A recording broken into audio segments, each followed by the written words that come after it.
পিতামাতার অসাবধানতার কারণে আবারও গর্তের জমা জলে ডুবে মৃত্যু হলো ১.৫ বছরের এক শিশুর। ঘটনার জিরানিয়া থানাধীন বিশ্রামবাড়ি এলাকায়। এই মর্মান্তিক ঘটনার বিবরণে জানা যায়, জিরানিয়া থানাধীন বিশ্রামবাড়ি এলাকার বাসিন্দা কিল্টন দেববর্মা এবং শুভশ্রী দেববর্মার ১.৫ বছরের সন্তান কৃষ্ণা দেববর্মা বাড়ির পাশের গর্তে জমানো জলে ডুবে মৃত্যু হয়।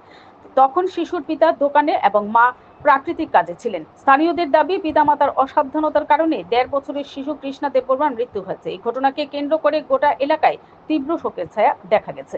Bureau report, PTV Tripura news. ওর বাচ্চা ওই দোকানে বাচ্চার বাবা বয়ে দিছিল আর বাচ্চার মারে কইছিল মনে দেখো লেখা বাচ্চার মিশে না, বাচ্চার মার খেত খারাপ দেখছে আর বাচ্চাটা পিছনে জল রাখলে জায়গা সেইটার মধ্যে করে